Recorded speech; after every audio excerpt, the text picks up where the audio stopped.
the late, great Buck O'Neil, who finally has been voted into the Baseball Hall of Fame, and I think it was long overdue, to state the obvious. It was also, everything I've read and some of the video I've seen, it was also an incredibly emotional occasion over in Kansas City, especially at the Negro League Museum and Hall of Fame, and you had a chance to write about that as well.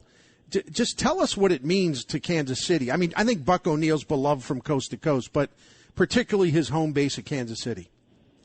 Yeah, and that's a great point. I think he is beloved coast to coast and known coast to coast, but there's something, a little intimate about his relationship with Kansas City. I mean, the museum is really seen as his museum, and I can't remember if you've been over here, Bernie, but yes, next for time sure. you come over this way, it's a must-see, and Bob Kendrick is one of the most engaging, dynamic, kind, thoughtful men I've ever known, and this was very emotional for Bob, and I've been really lucky to get to know him over the years, and so I think because of that feeling here, the feeling like that Buck was in some ways the last living link to the Negro Leagues for a lot of people, and so accessible and so warm that the connection here is particularly meaningful. So the other thing, it's a little subplot in a way, but the last pure kind of Kansas City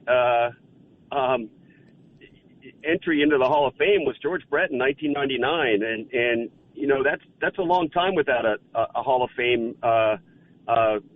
caravan, and I know Kansas City, we all kind of fight over Whitey when he went in, but that certainly Whitey belonged to a lot of people. Right. So I think there's something extra joyous about that for Kansas City, and I think just the sense that a wrong was righted. And I don't know who voted for whom, and I certainly wasn't going to bug our dear friend Rick Hummel as one of the voters, but he was on the panel, and Ozzie Smith was. I'm trying to remember if there's any other St. Louis connection there, but Ozzie, we know had a relationship with Buck, and so I think there were a handful of people on there you felt pretty confident were acquainted enough with Buck that they'd understand his impact on the game, and he got 13 out of 16 votes, so that was, it sounds pretty resounding, but it was really only one more than he needed, so it was a little close. And for our listeners, tomorrow I'll have more time to talk about the overall Hall of Fame voting in terms of these committees and who went in and who didn't make it. But as we mentioned, time is short today. But I did want to mention, and it's a great read in the Kansas City Star. The headline over the story: Ken Burns was near tears after learning Buck O'Neil was chosen for the Hall of Fame. And thank goodness for Ken Burns and that documentary series, because he brought a lot of things to light that would have remained in semi-darkness or, semi-concealed. And certainly Buck O'Neil was one of those things. He became a treasure and, more popularity and fame and acclaim than he ever had in his life. And that was a lasting memory, too, of this wonderful man. I mean, it had an impact. It lasted. It's ridiculous that it took this long to get him in the Hall of Fame. But the point is, the impact of that introduction to America and sports writers and voters, the impact of that documentary series, what it had in terms of an enduring legacy for Buck O'Neil, I got to think maybe was the number one factor that kept him going in the just the consideration, but maybe ultimately got him in.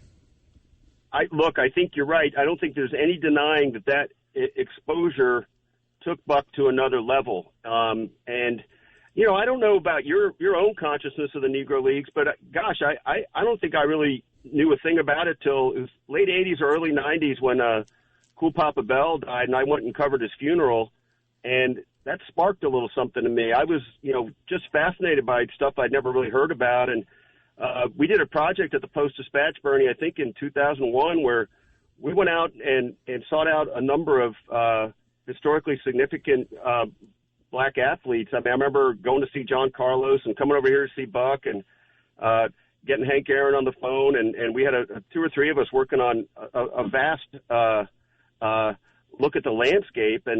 But to me, Buck was on that because we understood his place in the game, and I think a lot of that comes out of Ken Burns.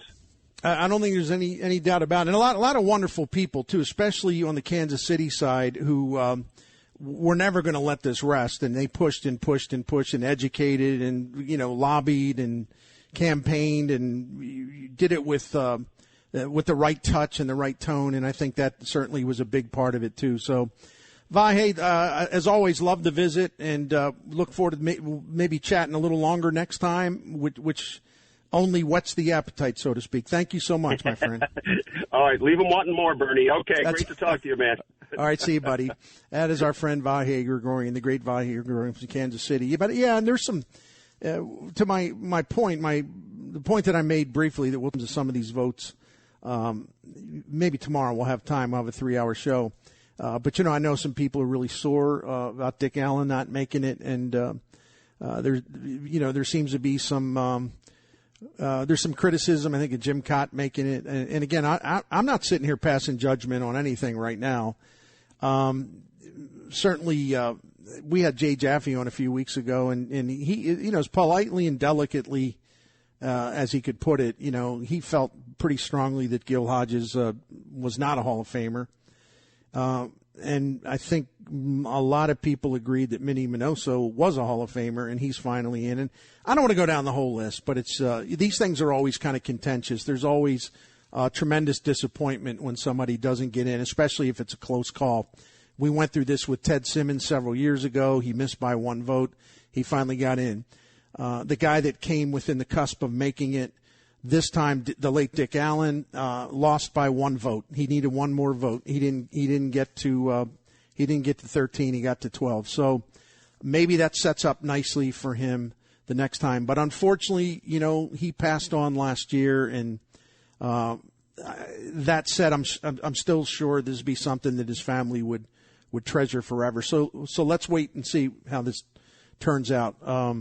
Like I said, it's always a day of great joy, and it's always a day also that has great disappointment for others and the people that support them.